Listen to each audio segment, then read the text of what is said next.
قرآن مجید میں تبلیغ کے لیے ارشاد فرمایا گیا ادعو الی سبیل ربک بالحکمہ، کہ اے میرے محبوب لوگوں کو اپنے دین کی طرف، اللہ کے رستے کی طرف دعوت دو حکمت کے ساتھ، والموعظۃ الحسنہ، اور اچھی بات کے ساتھ۔ میں یہاں پہ صرف آپ کو یہ بتا دوں کہ جو حکمت کا لفظ ہے یہ کتنا وسیع ہے۔ 4 چیزیں ہوں تو حکمت بنتی ہے، 4 چیزیں۔ تبلیغ آسان کام نہیں ہے، 4 چیزیں شامل ہوں گی تو پھر حکمت کا مقصد پورا ہوگا۔ ان میں سب سے پہلی چیز ہے علم۔ جو چیز آپ بیان کر رہے ہیں اس کا آپ کو علم ہے، آپ جانتے ہیں، آپ نے اس کو سیکھا ہے، کسی اچھے استاد سے اس کو پڑھا ہے اور پھر اس کو اپنے اندر بسایا ہے، محفوظ کیا ہے، یہ ہو گیا علم۔ سب سے پہلے علم جو ہے نا وہ ہونا چاہیے کہ آپ نے لوگوں کو بتانا کیا ہے۔ پھر دوسرے نمبر پہ مہارت۔ مہارت کا مطلب یہ ہے کہ لوگوں کو بتانا کس طرح ہے۔ بسا اوقات آپ بات سچی کرتے ہیں لیکن اس لہجے میں کرتے ہیں کہ اگلے کے سر میں پڑتی ہے، اگلے کا دل ٹوٹ جاتا ہے۔ آپ سچی بات کر کے اگلے کے دماغ میں اور اگلے کے جو ہے نا منہ میں زہر پھینک رہے ہیں۔ کیا کوئی بھی جو مریض ہے وہ زہر پسند کرتا ہے؟ بے شک آپ سچے ہیں۔ مہارت یعنی بات کرو تو اس لہجے میں کرو، اس انداز میں کرو کہ بات اگلے کو پیاری لگے، اگلے کو اچھی لگے۔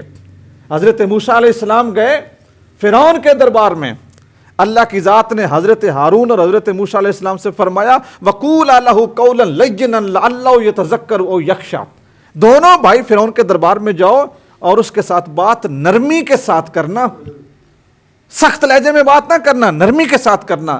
اس کا فائدہ یہ ہوگا کہ وہ تذکیر حاصل کرے گا، نصیحت پکڑے گا اور اللہ سے ڈر جائے گا۔ اچھے لہجے میں بات کرنا، اس انداز میں جا کر اس کو یہ بات سکھاؤ۔ تو حضرت یحییٰ بن معاذ نے جب یہ جملہ، یہ قرآن پاک کا یہ فرمان پڑھا نا تو اللہ کے فقیر نے دونوں ہاتھ بلند کر کے نا اللہ کی بارگاہ میں تو آنکھوں سے آنسو شروع ہو گئے یحییٰ بن معاذ کے۔ کہا میرے ربا میں تیری رحمت پہ قربان جاؤں، تیرا وہ بندہ جو اپنے آپ کو زمین کے اوپر اپنے آپ کو رب کہتا ہے، تیرا شریک ہے اور کہتا ہے میں تمہارا سب سے بڑا خدا ہوں، میرے ربا تو اپنے اس بندے کے لیے اس زمین کے اوپر اتنا مہربان ہے جو ساری زندگی تجھے ٹھکرا رہا ہے، تیرا شریک بن رہا ہے، تو قیامت کے دن جس وقت تیری شان رحمانی عروج پر ہوگی اور تیرے محبوب کی شفاعت عروج پر ہوگی اور جس وقت تو اپنے بندوں کو بخش رہا ہوگا، آج دنیا میں تو نافرمانوں کے لیے اتنا کریم ہے، کل قیامت کے دن تو اپنے ماننے والوں کے لیے کتنا کریم ہوگا۔ ہمیشہ بات نرمی کے ساتھ کریں، سخت بات نہیں۔ پھر تیسری چیز یہ ہوتی ہے طرز عمل، کہ بات کرنی کتنی ہے۔ ایسا نہیں کہ آپ بات کرتے ہی رہیں، اتنی کریں جتنی اگلا سنبھال بھی سکتا ہو۔ پھر چوتھی چیز ہوتی ہے دانش مندی، کہ بات کرنی بھی ہے کہ نہیں کرنی۔